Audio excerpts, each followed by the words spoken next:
मेमीस shutter के साथ एक जगह पे जाता है। मेमीस अपने गार्ड से कहता है सब लोगों को संदेशा पहुंचा दो कि 2 दिनों के बाद फेरिस के सेंटर में मैसेंजर एक सेरेमनी होल्ड करने वाला है ताकि वो फेरिस के लोगों को ब्लेसिंग्स दे सके। ये हमारा फाइनल प्लान है, इसीलिए हमें सब कुछ सावधानी से करना होगा। ये सुन के गार्ड्स कहते हैं हम समझ गए। देन मेहमीस सटर को गार्ड के हाथों सौंपते हुए कहता है इसे एक सीक्रेट कमरे में लॉक कर देना और उसके ऊपर नजर रखते रहना। ये सुन के वो गार्ड कहता है ठीक है। मेहमीस कहता है वी क्या कर रहा है। गार्ड कहता है वो ली को प्रोटेक्ट करने के लिए कुछ लोगों के साथ गया हुआ है। मेहमीस कहता है तो ली का क्या हुआ। दूसरा गार्ड कहता है उसने सक्सेसफुली बाकी चीज को हैंडल कर लिया है, हम लोग अभी उन्हें वापस लेके आ रहे हैं। सुन के मेमीस कहता है हाँ ये अच्छी बात है, सब कुछ आराम से हो गया। देन वो सोचने लगता है प्लान के अकॉर्डिंग हमें 2 दिन के बाद सेरेमनी पे मिलना है, पर मैं उसे अभी देखना चाहता हूँ। तभी वहाँ पे एक गार्ड भागते हुए आता है और कहता है किंग मेहमीस एक बुरी खबर है ली के साइड से। रास्ते से आने के दौरान उनका सामना याजू के मिलिट्री से हो जाता है, वो वहाँ पे फाइट कर रहे हैं। ये सुन के मेहमीस हैरान होके कहता है क्या याजू का करंट लीडर असुल्पा तो मर चुका है, उन लोगों को कौन लीड कर रहा है। वो गार्ड कहता है उनका लीडर ब्लैंकेट मर्चेंट नार्सिस है। ये सुनकर मेहमीस सोचने लगता है क्या वो मर्चेंट वो यहाँ पे क्या कर रहा है। उसने तो कहा था असुल्पा को मारने के बाद वो अपने ब्लैंकेट बिजनेस में फोकस करेगा, आखिर वो वहाँ पे क्या कर रहा है। क्या वी ने उसे अभी तक कैप्चर नहीं किया। इसके बाद सीन शिफ्ट होता है ली और नार्सिस के ऊपर। वो दोनों एक दूसरे को देख के बहुत ही ज्यादा हैरान में पड़ गए थे और सोच रहे होते हैं आखिर ये सब कुछ क्या चल रहा है। पर दूसरी तरफ उनके आदमी एक दूसरे से फाइट कर रहे होते हैं। तभी एक पर्सन चिल्लाते हुए कहता है उन टकले चर्च वालों को मार डालो, हमें हमारे लॉर्ड के लिए रिवेंज लेना ही होगा। ली सोचने लगता है आखिर ये सब कुछ क्या चल रहा है, याजू के लोग यहाँ पे क्या कर रहे हैं। ऐसा लगता है वो यहाँ पे चर्च से फाइट करने के लिए आए हैं और उन लोगों को लीड कौन कर रहा है, ये ब्लैंकेट मर्चेंट जो मेहमीस का कजन है।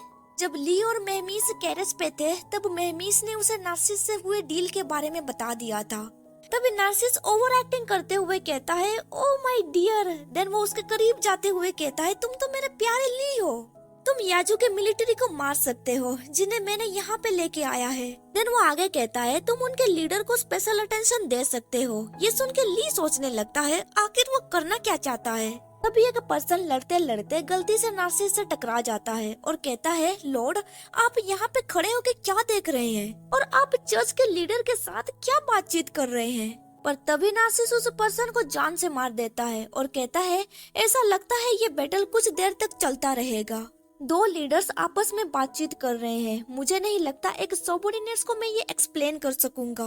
वो आगे कहता है मिस्टर ली क्या हम दोनों बातचीत करने के लिए किसी और जगह पे चल सकते हैं। इसके बाद सीन शिफ्ट होता है। नार्सिस ली से कहता है मैंने सुना है कि तुमने चर्च के बाकी के फोर्सेस को अपने कंट्रोल में कर लिया है, क्या कोइंसिडेंट है।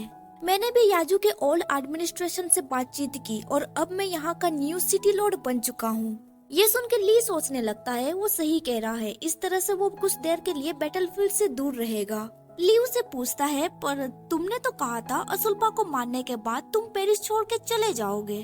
नार्सिस कहता है वेल मैंने ऐसा ही सोचा था, पर याजू के कुछ लोग ने मुझे फोर्स किया यहाँ पे रहने के लिए। देन वो आगे कहता है याजू ने असुल्पा को भेजा था पेरिस का सिटी लॉर्ड बनने के लिए। फिजिकली कहा जाए उसके मरने के बाद वो लोग किसी और को यहाँ पे भेजेंगे, पर याजू के ऑफिस से नए सिटी लॉर्ड को भेजने में एटलीस्ट 3 महीने तो लग ही जाएंगे, इसीलिए हमें यहाँ पे किसी की जरूरत थी टेम्पररी के लिए। उसने जितने भी सन को अडॉप्ट किया है उनमें से मैं सबसे ज्यादा स्मार्टर और कैपेबल हूँ और मैं याजू के अफेयर्स को सबसे अच्छी तरह से समझता हूँ, इसीलिए उन लोगों ने मुझे चूज किया एज ए सक्सेसर। मेरे पास और कोई रास्ता भी नहीं था, इसीलिए मुझे एक्सेप्ट करना पड़ा। पर भेड़ के झुंड में कुछ भेड़िया भी थे जो भेड़ के वेश में थे।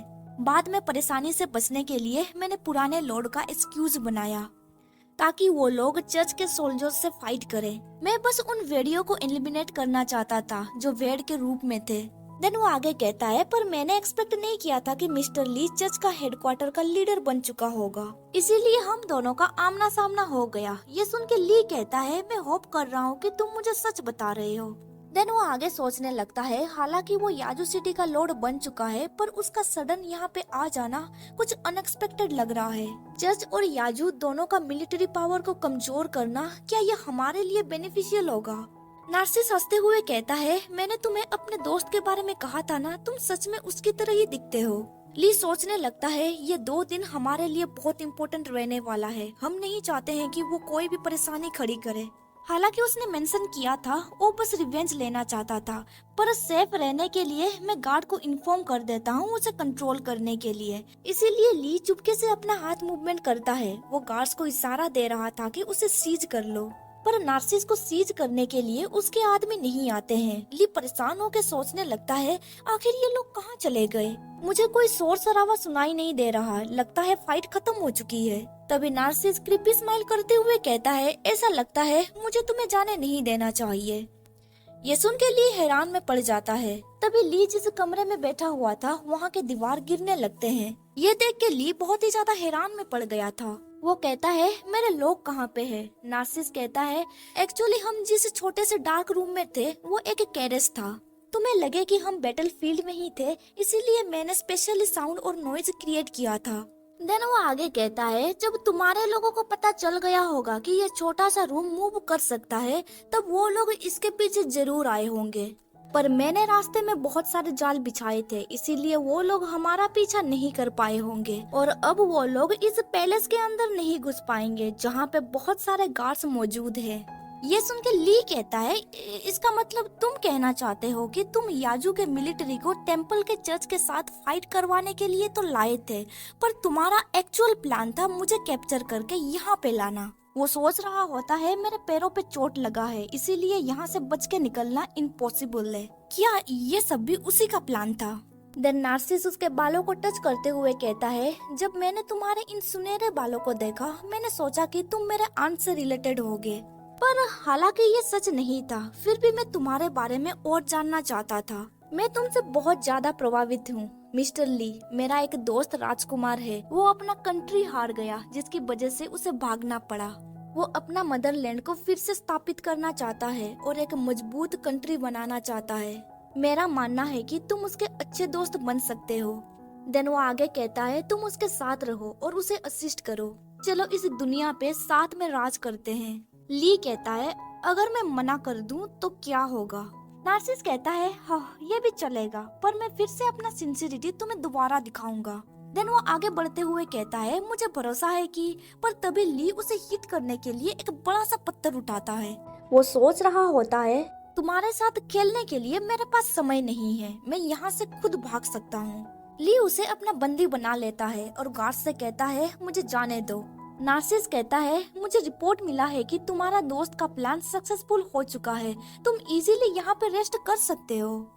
और क्या तुम्हें नहीं लगता कि जो लोग तुम्हें ढूंढ रहे हैं उनमें से तुम्हारा गार्ड रॉकी भी शामिल होगा?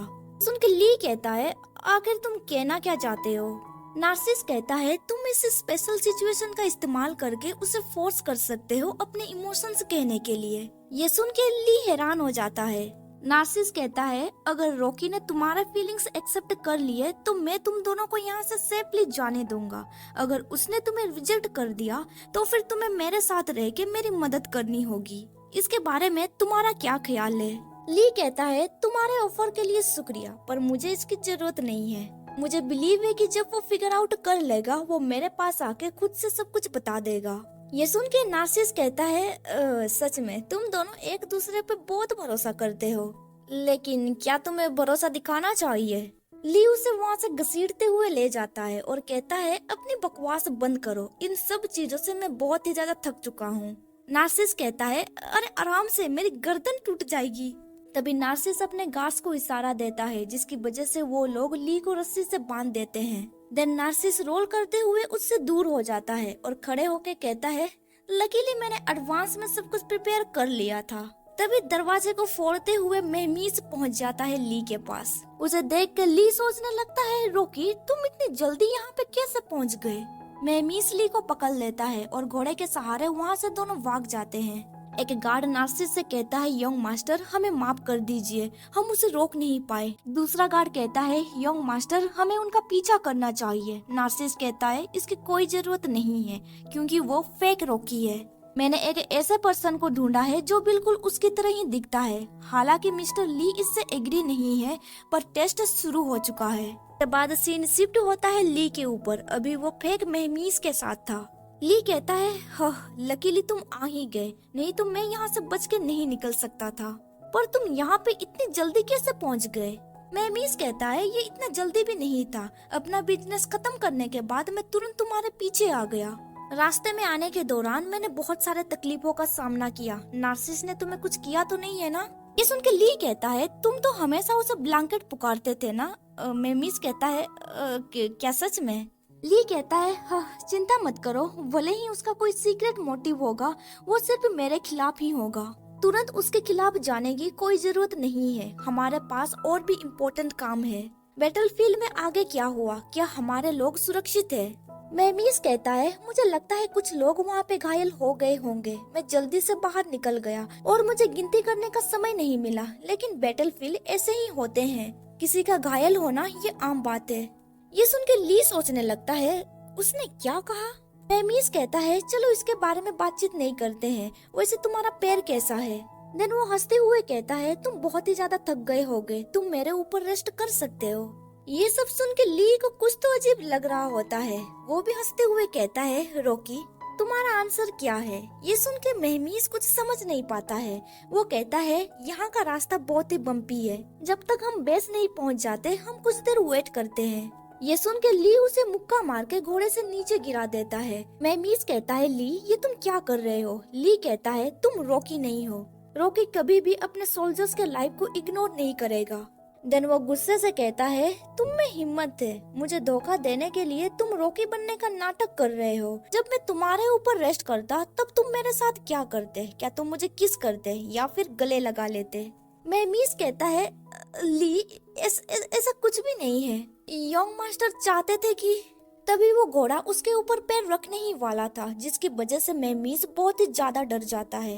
देन ली उस घोड़े के साथ वहाँ से चला जाता है। वो सोच रहा होता है, अपनी इस छोटी सी डर की वजह से तुमने खुद को एक्सपोज कर लिया, फिर भी तुम रॉकी बनने का नाटक करना चाहते हो। आखिर ये ब्लैंकेट मर्चेंट क्या करने की सोच रहा है? उसने मुझे यहाँ दूर भगा दिया, आखिर वो रियल मिमी के साथ क्या करने वाला है? इसके बाद सीन शिफ्ट होता है। हमें नार्सिस को दिखाया जाता है जो ली के साथ बैठा हुआ था। ठीक उसी समय पे वहाँ पे रियल मेहमीज पहुँच जाता है। वहाँ पहुँचते ही मेहमीज टेबल को किक मारता है और ली का हाथ पकड़ते हुए कहता है, तुम मेरे साथ जल्दी से चलो, तुम यहाँ पे नहीं रुक सकते। नार्सिस गुस्से से कहता है, कजन तुम ये क्या कर रहे हो? क्या तुम देख नहीं सकते मैं मिस्टर ली के साथ बातचीत कर रहा हूँ? मेहमीज कहता है, अपना मुंह बंद रखो, मुझे बिना बताए तुम्हारी हिम्मत कैसे हुई ली को ले जाने का?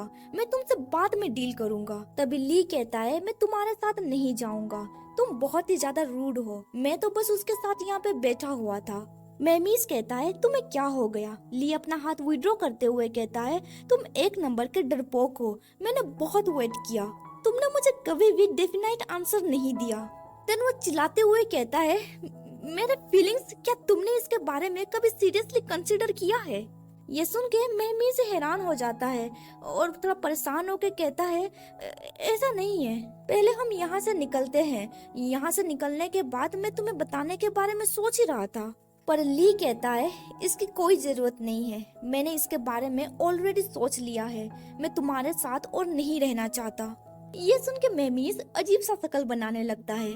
नार्सिस कहता है, हाँ, ली बहुत ही ज्यादा सैड था। इन द एंड उसने मुझ पे यानी कि अपने अच्छे दोस्त पे भरोसा करने का मौका मिला और फिर तुम एक बदमाश की तरह घुस आए। हाँ, तुम्हारे ऊपर लाइफ टाइम भरोसा नहीं किया जा सकता। ये सुन के मेहमीज गुस्से से उसका कॉलर पकड़ लेता है और कहता है, चुप रहो, तुमने ली को कहाँ छुपाया है? सुन के नार्सिस कहता है, हाँ, तुमने एक्चुअली फिगर आउट कर लिया, ली यहाँ पे नहीं है, मैं उसे यहाँ पे रख नहीं पाया, वो घोड़े के सहारे यहाँ से भाग चुका है।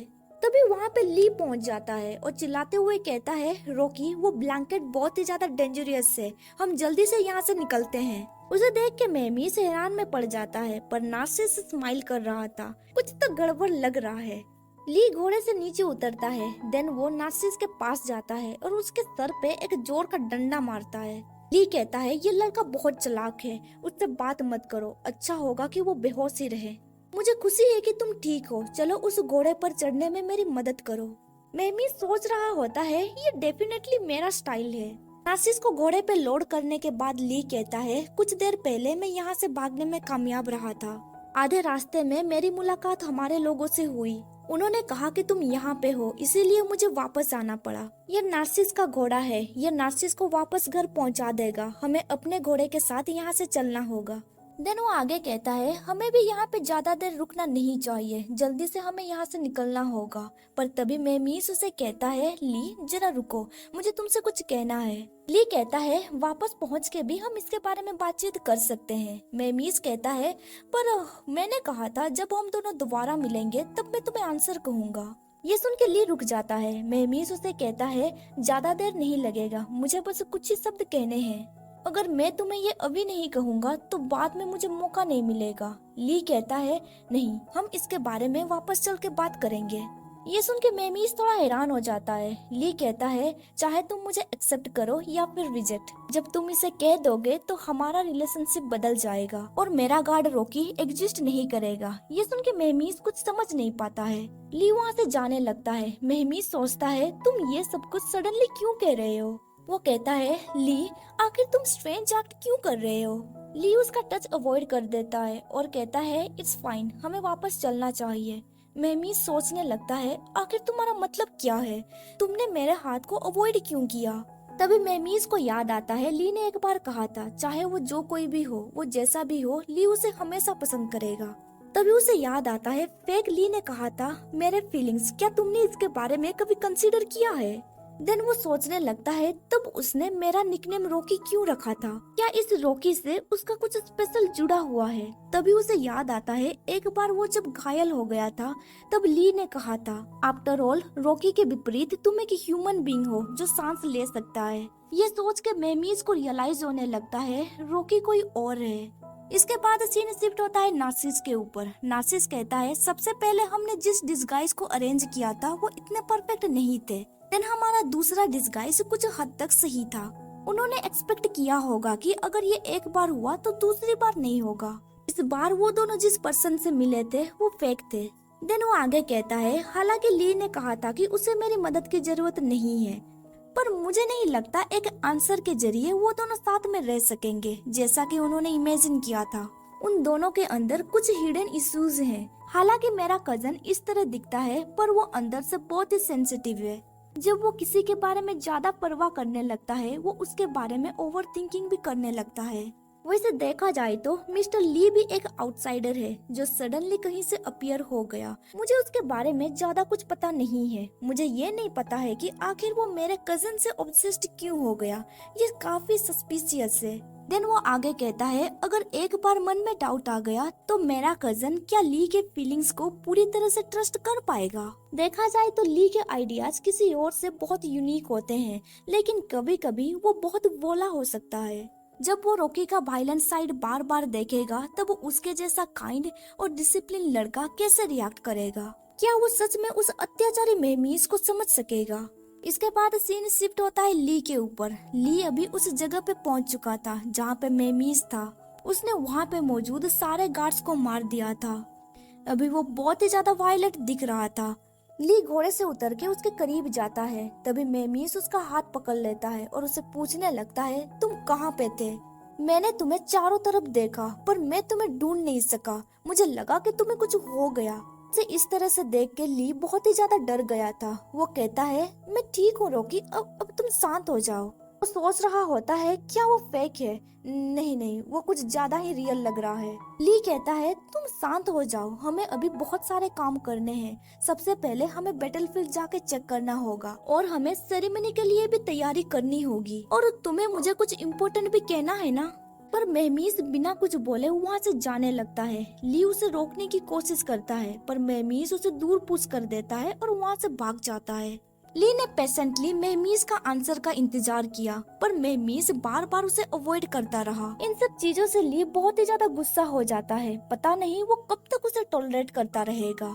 इस सवाल का जवाब नार्सिस हमें देता है। नार्सिस कहता है आफ्टर ऑल वो मेरा कजन है और दूसरा मेरा पोटेंशियल पार्टनर है जिसे मैं एडमायर करता हूँ। देन वो आगे कहता है मैंने सब कुछ केयरफुल होके अरेंज किया है। थर्ड टाइम वो दोनों रियल सेल्फ से मिल गए होंगे। अंकल थोर अभी हमें चलना चाहिए इस शो को देखने के लिए। ये सुन के अंकल थोर सोचने लगता है क्या वो सच में इतना काइंड है। नार्सिस कहता है उन दोनों के बीच अभी ट्रस्ट नहीं रहा, उनके बीच अभी गुस्सा नाराजगी है। क्या उनके दिल खुलेंगे और चीजों को आसानी से सुलझा लेंगे या फिर पूरी तरह से उनका रिलेशन टूट जाएगा। मैं सच में इसे जानने के लिए बेताब हूँ। इसके बाद हमें दिखाया जाता है वो दोनों पैलेस से बाहर निकल रहे होते हैं। तभी अचानक से जमीन क्रैक होने लगती है और वो दोनों नीचे गिर जाते हैं। वहाँ पे बहुत अंधेरा था। मेमीस उसे ली पुकारता है पर ली उसे रॉकी कह के पुकारता है।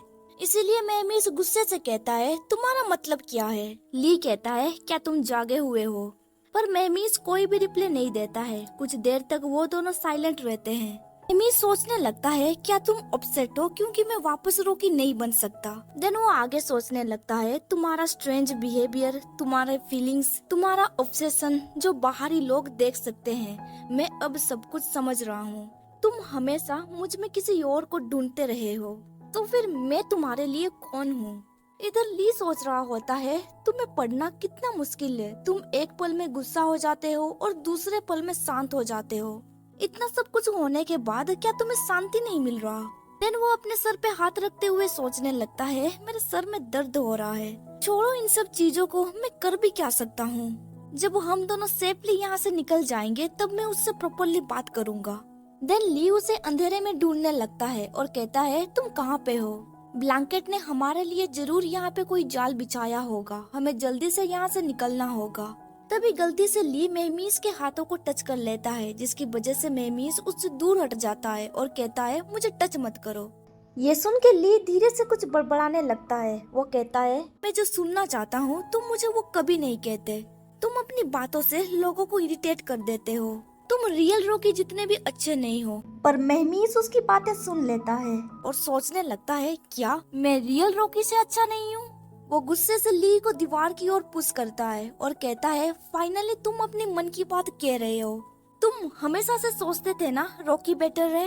ली उसे कुछ कहने ही वाला था पर जब वो उसका फेस देखता है वो चुप हो जाता है क्योंकि मेमी सभी रो रहा होता है। ली सोच रहा होता है वो मैं ही हूँ जिसके फीलिंग्स पे रोक लगाई जा रही है, पर ऐसा क्यों लग रहा है कि तुम्हें परेशान किया जा रहा है। मेमीस कहता है एक और पर्सन है ना जो रियल रॉकी है। तुम मुझे समझते क्या हो, क्या तुम मुझे रॉकी समझते हो। ये सुन के ली हैरान हो जाता है और कहता है तुम्हें कैसे पता चला। मेमीस कहता है अब सब्जेक्ट चेंज मत करो, मुझे आंसर दो। ये सुन के ली सोचने लगता है अगर उसे रॉकी के बारे में पहले से पता था तो वो समझ रहा है कि मैं उसे किसी और के रूप में देखता हूँ और पूरे समय उसे लगता होगा कि मैं उसके फीलिंग्स के साथ खेल रहा हूँ। नहीं, मुझे ये मिसअंडरस्टैंडिंग हटानी होगी। ली कहता है ऐसा कुछ भी नहीं है, एक्चुअली ये रॉकी। देन वो सडनली चुप हो जाता है और सोचने लगता है ये तुम ही हो, पर तुम इसे कैसे बिलीव करोगे। मैं टाइम ट्रैवल के जरिए यहाँ तक पहुँचा हूँ। ये एक तरह का सुपरनेचुरल पावर है। यहाँ तक कि मेरे जैसा एक मॉडर्न पर्सन भी इसे खुद को एक्सप्लेन नहीं कर सकता। एक पर्सन जो चर्च को हेट करता है और उसे गॉड पे भरोसा नहीं है, मैं भला उसे कैसे एक्सप्लेन कर सकता हूँ। मेमीस कहता है क्या हुआ, क्या तुम्हें कोई शब्द नहीं मिल रहे। तो एक दूसरा पर्सन है ना जिसका नाम रॉकी है। ये सुन के ली हैरान हो जाता है। देन वो उसे कहता है अगर मैं तुमसे कहूँ कि हम दोनों दूसरे टाइम और स्पेस पे पहले भी मिले थे, क्या तुम मुझ पे भरोसा करोगे। ये सुन के मेमीस कहता है तुम्हें तो पता है मुझे ये सो कॉल्ड मिरेकल से नफरत है, तो फिर तुम झूठ का सहारा क्यों ले रहे हो। ली सोचने लगता है ये काम नहीं कर रहा। ली आगे उसे कहता है मैं तुम्हें सच बता रहा हूँ। देन वो आगे कहता है मैं एक ऐसी जगह से आया हूँ जो इवीज से पूरी तरह से अलग है और मैं किसी को जानता हूँ जो बिल्कुल तुम्हारी तरह दिखता है। वो कह नहीं सकता पर वो मुझे हमेशा जेंटली और काइंडली ट्रीट करता था। मैं भी उससे प्यार करता था बट इन द एंड मैंने उसे खो दिया, जिसकी वजह से मुझे बहुत ज्यादा रिग्रेट फील होने लगा। ये सुन के मेमीस कोई भी रिप्लाई नहीं देता है। ली आगे कहता है देन एक दिन मैंने सडनली खुद को एक स्ट्रेंज जगह पे पाया। जब मैंने पहली बार तुम्हारा चेहरा देखा, मैं पूरी तरह से सरप्राइज हो गया था। मुझे लगा कि वो पर्सन वापस आ गया, पर जल्द ही मुझे रियलाइज हुआ तुम उससे पूरी तरह से अलग हो। मुझे लगा कि तुम एक अत्याचारी हो, इसीलिए मैंने तुमसे दूर जाने का सोचा। पर जब मैं तुम्हें जानने लगा तब मुझे रियलाइज हुआ कि मैं तुम्हारे रियल सेल्फ को अभी तक नहीं समझा हूँ। इसीलिए तुम्हें समझने के लिए मैंने डिसाइड किया तुम्हारे साथ रहने का। जब मैं तुम्हारे साथ ज्यादा वक्त बिताने लगा तब मुझे समझ में आया कि मैं पहले रियल रॉकी को नहीं समझता था और ना कि मैं तुम्हें समझता हूँ। ये सुन के मेहमीस उसका हाथ छोड़ देता है। ली कहता है, हालांकि तुम्हारा ट्रू सेल्फ जो अनजाने में सामने आ गया उसने मुझे भावुक कर दिया। दुनिया को बदलने के लिए तुम्हारे अंदर जुनून और हिम्मत था। इसकी वजह से मेरा मन किया तुम्हारे बारे में और भी जानने का। मैं तुम्हारे साथ रहना चाहता हूँ। मैं वापस नहीं जा सकता, पर मुझे कोई रिग्रेट नहीं है। हालांकि तुम्हें इन सब चीजों पे भरोसा नहीं है, पर मैं चाहता हूँ कि तुम मेरे करंट फीलिंग्स को समझो। देन वो मेमीस का हाथ पकड़ते हुए कहता है, वो पर्सन जिसे मैं अभी पसंद करता हूँ वो तुम हो। ये सुन के मेमीस ब्लश करने लगता है और वो थोड़ा हैरान भी था। ली कहता है, मैं मानता हूँ कि मैं एक इमोशनल पर्सन नहीं हूँ। मैं हमेशा से सोचता आ रहा हूँ कि किसी के प्यार में पड़ना बहुत ही कॉम्प्लिकेटेड एंड ट्रबलसम होता है। मैं ज्यादा किसी के थॉट्स के बारे में कंसिडर नहीं करता हूँ। इसके बजाय मैं रिजल्ट पे ज्यादा फोकस करता हूँ। मैंने तुमसे पहले भी कहा था, मुझे डाउटफुल रिलेशनशिप पसंद नहीं है, इसीलिए मुझे तुमसे डेफिनेट आंसर चाहिए। ये सुन के मेहमीस कोई भी रिप्लाई नहीं देता है। ली कहता है, मैंने तुमसे कहा भी था, अगर तुम मुझे रिजेक्ट कर दोगे तो मैं तुरंत यहाँ से चला जाऊंगा। पर अभी मुझे तुम्हारे आंसर के बारे में पता नहीं है। अगर तुम मुझे रिजेक्ट कर दोगे तो क्या मैं तुम्हें छोड़ के इजीली रह पाऊंगा? देन वो आगे कहता है, अतीत में मैं अपने रैशनल थॉट्स के जरिए खुद पे प्राउड महसूस करता था, पर अभी मैं तुम्हारे सामने ये नहीं कर सकता। मेरा बदलने का रीजन ये है कि मैं अभी तुम्हारे साथ हूँ। अगर तुम्हारी वजह से मुझे थोड़ी बहुत परेशानी झेलनी पड़ रही है तो कोई बात नहीं। कभी कभी मुझे तुम्हारे थॉट्स के बारे में भी गेस करना पड़ता है, पर कोई बात नहीं। अगर मुझे सहना पड़े या इंतजार करना पड़े तो कोई बात नहीं। देन वो स्माइल करते हुए कहता है, ये सारे चेंजेस तुम्हारी वजह से है। ये सुन के मेमी हैरान हो जाता है। ली कहता है, अगर तुम्हें अभी भी भरोसा नहीं हो रहा है कि मेरे दिल में सिर्फ तुम हो तो फिर मैं हेवन की कसम खा सकता हूँ। पर तभी मेहमी सडनली उसे अपने करीब खींचते हुए किस करता है।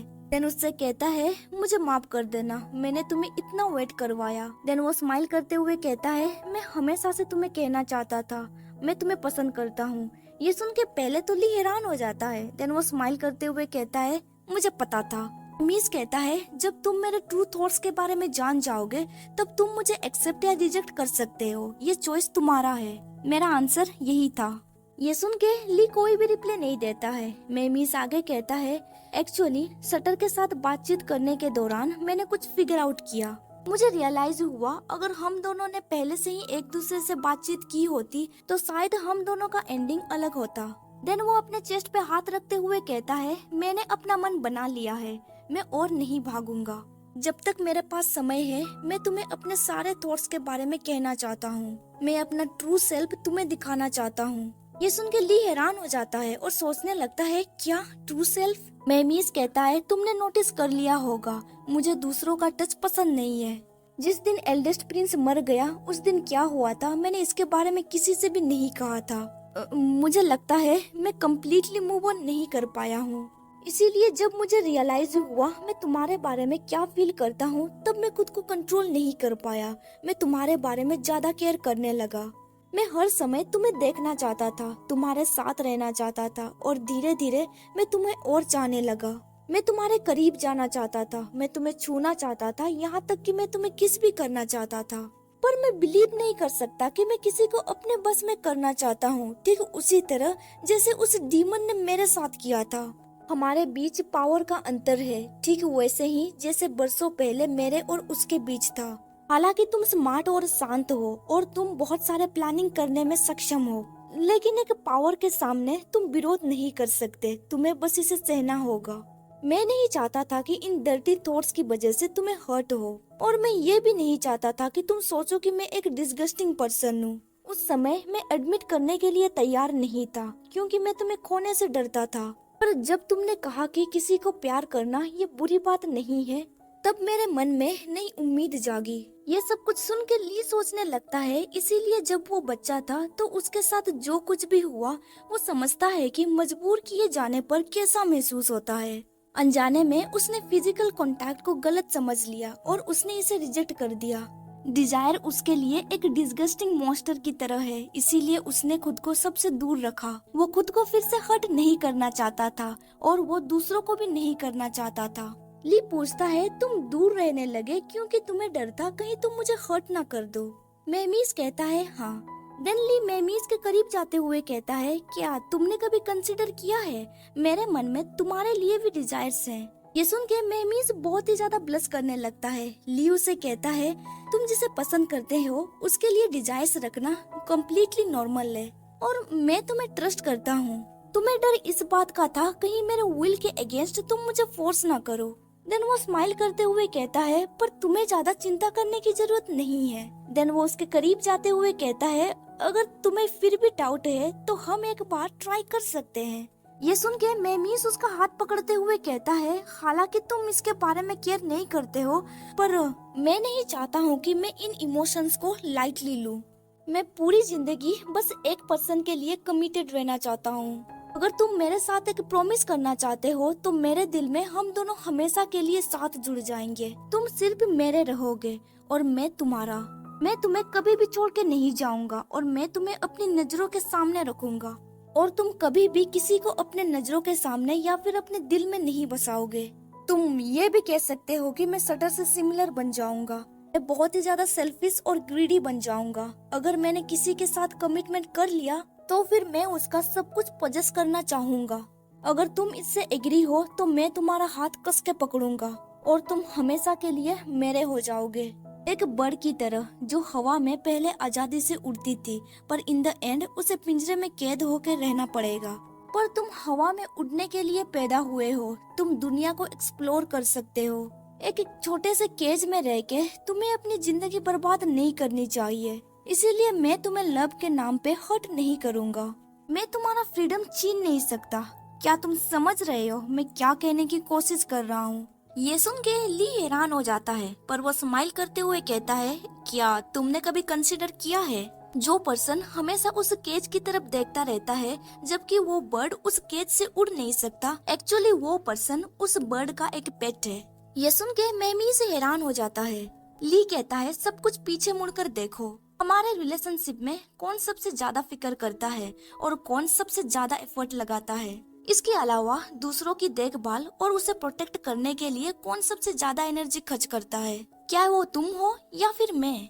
देन वो स्माइल करते हुए कहता है, तुम्हारे सैक्रिफाइसेस और एफर्ट्स मुझसे कम नहीं है। योर मैजेस्टी, खुद को मेरी जगह पे रख के देखो। इस लव में बनने के बाद क्या तुम्हें दर्द, पछतावा या फिर भागने का मन करता है? मेमीज कहता है, नहीं, मुझे बिल्कुल भी दर्द का एहसास नहीं होता है, बल्कि मैं ये चाहता हूँ। सुन के ली उसके करीब जाते हुए कहता है, तो फिर मैं भी यही सोचता हूँ। देन ली उसके कंधे पे हाथ रखते हुए कहता है, तुम मुझे सिर्फ अपना पाना चाहते हो, क्या मैं भी ऐसा महसूस नहीं कर सकता?